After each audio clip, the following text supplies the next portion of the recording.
Hi friends, welcome to Thursday Satyameva జయతే.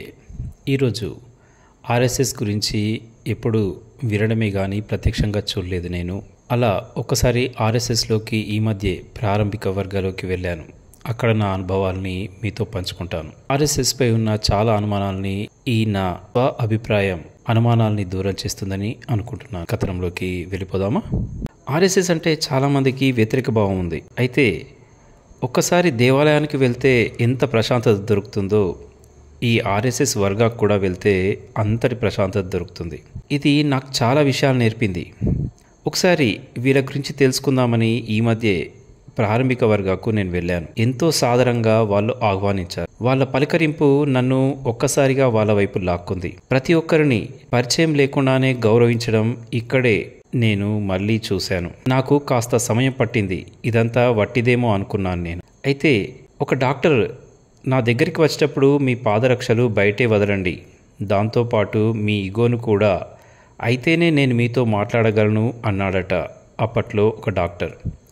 కానీ ఇక్కడ ఆర్ఎస్ఎస్లో అలా ఏమీ చెప్పరు. ఆటోమేటిక్గా మనమే మన ఈగోని వదిలేస్తాం. ఎదుటి వ్యక్తిని చూసి ఎదుటి వ్యక్తితో మాట్లాడుతూ ఎదుటి వ్యక్తితో కలిసిపోతూ నిజంగానే మనల్ని మనం కూడా మర్చిపోతాం. దీనికి ఒక ఉదాహరణ. ఒకసారి గాంధీ గారు స్వాతంత్ర్యం రాకముందే ఆర్ఎస్ఎస్ శాఖ నడుస్తూ ఉంటే అక్కడికి వెళ్ళారు. ఇక్కడేదో నడుస్తోంది, ఓసారి చూద్దామని అక్కడికి వెళ్ళిన తర్వాత అందరూ కలిసి కూర్చోవడం, అందరూ కలిసి వ్యాయామాలు చేయడం, అందరూ కలిసి భజనలు చేయడం, అందరూ కలిసి చర్చాగోష్ఠిలో పాల్గొనడం, చాలా సూక్ష్మంగా వీటన్నిటిని గమనించారు ఆయన.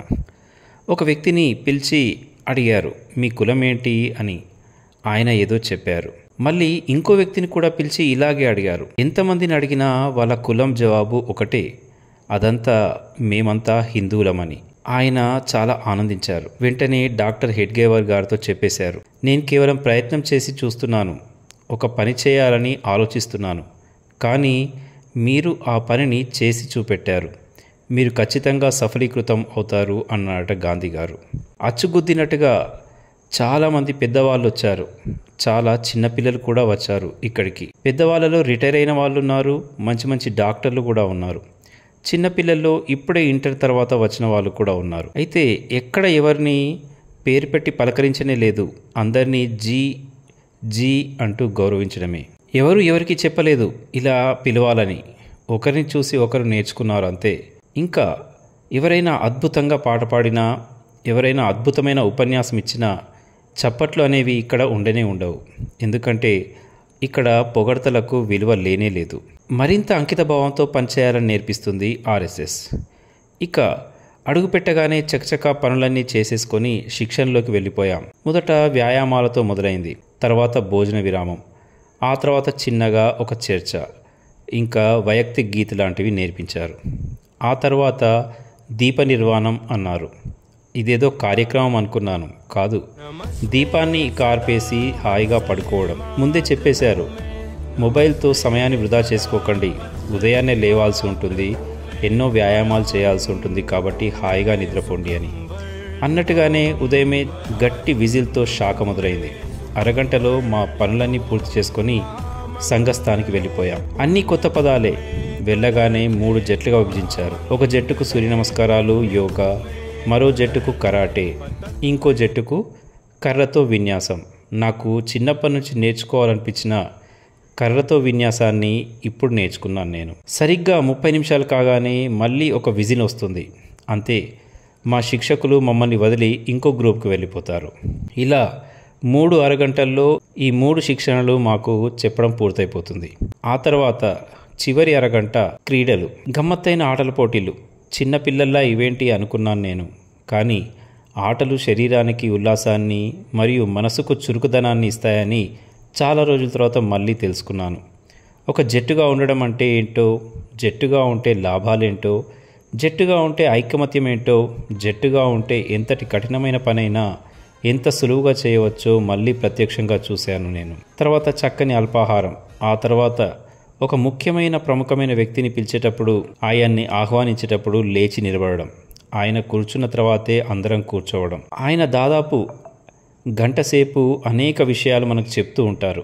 ఒక విషయం రాసుకునే లోపల మరొక కొత్త విషయం చెప్తూ ఉంటారు. అన్ని విషయాల్ని మెదడులోకి ఇంకించుకోవడం అనేది మన ప్రతిభ మీదే ఆధారపడి ఉంటుంది.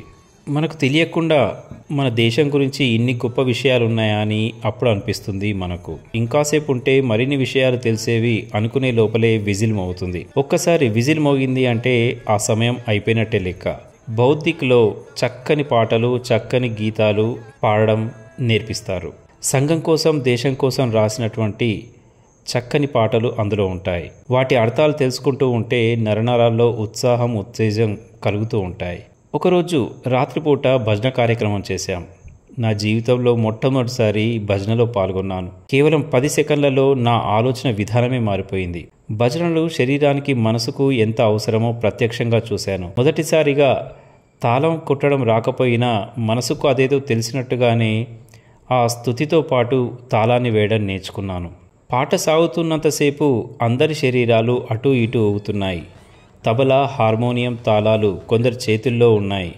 ఇవి శృతిబద్ధంగా కదులుతూ ఉంటే ఎలాంటి వస్తువులు చేతుల్లో లేని వాళ్ళు చప్పట్లతో ఆ పాటకు మరింత ఉత్సాహాన్ని ఇచ్చారు. ఇక సంఘస్థానంలో చాలా విషయాలు చెప్పారు. ధ్వజారోహణం తర్వాత పాడేటువంటి గీత్, ప్రార్థనా గీత్ నమస్తే సదా వత్సలే మాతృభూమి. ఈ గీత్ మన శరీరాన్ని పులకరింపజేస్తుంది. ధ్వజారోహం నిర్వహించే కార్యక్రమంలో ఒక గుండ్రని సర్కిల్ ఉంటుంది. దీన్ని గర్భగుడితో పోలుస్తారు. ఆ ధ్వజాన్ని సాక్షాత్తు భగవత్ స్వరూపంగా కొలుస్తారు. దేశాన్ని ఎలా ప్రేమించాలో, స్త్రీలో శక్తిని ఎలా చూడాలో, సంఘటితంగా ఉంటే ఎంతటి కఠిన కార్యమైనా ఎంత సులభంగా చేయవచ్చో ఈ ఆర్ఎస్ఎస్లో పాల్గొంటే ఖచ్చితంగా మనిషికి తెలుస్తుంది. వర్ణభేదాలు, కులమతాలు ఇక్కడ ఇలాంటివి ఉండనే ఉండవు. ఇంకా ఇతర మతాల గురించి ఏదైనా చెప్తారేమో అని చూశాను. ఒక్క పల్లెత్తు మాట కూడా ఇతర మతాల గురించి మాట్లాడనే లేదు. ఎందుకా అని ఆలోచిస్తే అప్పుడు తెలిసింది, మన ధర్మం గురించి మనం చెప్పుకుంటూ పోతే ఈ జీవితకాలం సరిపోదు. అంతటి మహోన్నతమైన ధర్మం మనలో ఉండగా ఇంకొకరి లోటుపాట్లను, తప్పొప్పులను తీయాల్సిన అవసరం లేదన్నది ఆర్ఎస్ఎస్ యొక్క ప్రధానమైనటువంటి ఉద్దేశ్యం. ఆర్ఎస్ఎస్లోకి వెళ్తే నువ్వు, నేను, మనము, మన జాతి, మన ధర్మము, మన దేశము ఇవన్నీ మనకు తెలుస్తాయి. జీవితంలో ఖచ్చితంగా ప్రతి తల్లిదండ్రులు తమ పిల్లలను ఆర్ఎస్ఎస్కి పంపించాలి.